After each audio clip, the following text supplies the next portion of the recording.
Hello everyone. So today what we're going to talk about is explaining in detail needle cartridges and or needle bars. Everything, all the information I give you today is going to be able to be used for either or. So I'm going to go in detail about the cartridges, which ones you should get, which ones I use to try to help you out in the future. And if you are interested in content like this, the best thing you could do is like and follow down below so you can keep up to date on all the new videos that I make. This is what we're going to be talking about today, is cartridges and needle bars. So yeah, what we're going to talk about first is the numbers on the back of a cartridge. If you get them in the mail and look at your box, what the numbers mean and how it could further help you with the knowledge of knowing what they are. So like this. This is what you're going to see when you get them in the mail. There's going to be a couple numbers right here. The first number is going to be the gauge of your needle. There's either going to be a 12, a 10, or an 08 there. 12s are standard. That's the gauge that you're going to get with a regular needle. Then there are 10s, which are classified as double zeros. And then there's going to be an 08, which will be your bug pin needles. One thing to think about, most tattoo artists will actually classify a 10 as a bug pin, just because that's what a lot of people have called it, and that's kind of what it's classified now, but it's not actually a bug pin gauged needle. Most of the ones I stick with either 12 or a 10. I really don't have a need to go into the 08, so when I say a bug pin, I'm talking about the 10s. Awesome, so that is your first number on your actual cartridge. Then you go to the next number, which would be a 09, an 11, a 14, whatever that is your number for how many needles there are in the actual cartridge. From that, you could go on to, plenty of different ones if you're using a mag, anything like that. There could be a ton of different numbers on there, but that is what the second number means on the actual cartridge. And then after that, you'll either see a RL, which stands for round liner, or a CM, which stands for a curve mag. All of these numbers stand for different things that go into your cartridge. Also, if you're using round shader, it'll be RS. So all these things are super important to know, and that's what they mean. From there, I wanted to talk on the gauge really quickly. So the gauge of the actual needle is how thick the needle is before it goes down to a taper. So it'll be the thickness of the actual needle, not anything to do with how the taper is on the actual needle. When we're talking about that, taper is the word you're looking for. So a lot of different artists have kind of different feelings about this. What works best for me is a short taper works best for me for lining. A longer taper kind of works better when I'm shading and doing things like that. But that's just personal preference. So if you're trying to get into, getting what tapers you want, all that stuff, I'd recommend trying some different stuff out and seeing which works best for you. Okay, first we'll get into a round liner. So I'll show you a picture right here of what that looks like. So these you're going to be obviously using for lining. All of these things, it's going to make a crisp line. Some people will use round shaders for line work, but that's not going to make a crisp line. It's kind of going to leave a fuzzy part of the outside of that line to where it doesn't look as crisp as you would use with a liner.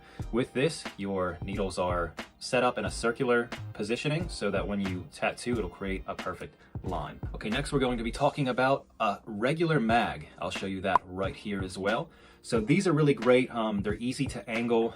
You could get up to your lines really easily just because it has that flat area that you could go up to and get into areas really easily. The biggest problem with them would be if you are starting out, it is really easy to overwork the skin on those areas if you aren't holding them perfectly. So that's one thing to think about. The next would be a curve mag. These are used a lot more, I feel like, nowadays. It's what I use mostly just because it's really easy to get really clean blends and make everything smooth with a curve mag. I'll show you that right here. You can see that the curve on the outside is why it's named a curve mag. It's really easy to kind of make clean shades. You're not overworking the skin, and it's a lot less trauma on the skin if you know how to use it properly. And the last thing I'm going to be talking about is a round shader right here. So they do look like liners. They're just set up in a different way. They're not so tightly packed at the tip so that you could shade in areas, and they're really great for small areas that you can't really get into with a mag, or areas to where, if you went in with a liner, it would overwork the skin and cause problems with healing. So round liners are great to have.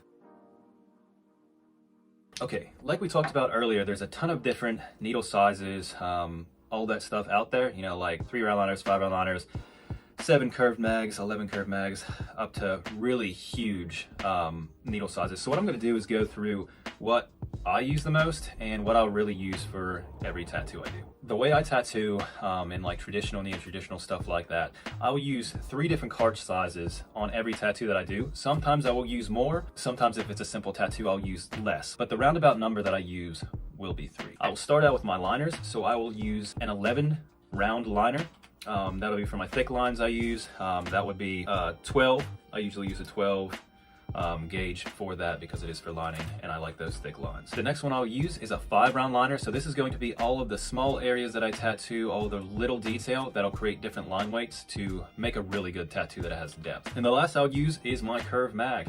Depending on the tattoo, I'm going to be using an 11 or a 15. Sometimes on bigger tattoos, I'll even go up to a 25 and so on. It just kind of depends on the tattoo I'm using, but I will usually stick to one mag that I can pretty much do all the shading with that one. Depending on the style you're doing, you might need more. You might need some small ones, medium ones, and large ones for your actual tattoo.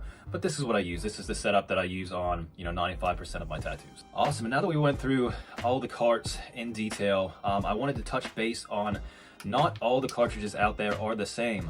Different companies do things differently, and you could really get some cartridges that are not very well made. Also, you want to make sure that your cartridges are sterile. So if you look at the cartridge, below all of the numbers that I just told you about, you will see a date. Underneath that will be the date that they go out of date. So they are now old, and if you are dealing with the health department, these will not be sterile anymore, and you could get written up for this kind of stuff. So you have to pay attention very well when it comes to these things because you don't want to be tattooing with unsterile equipment.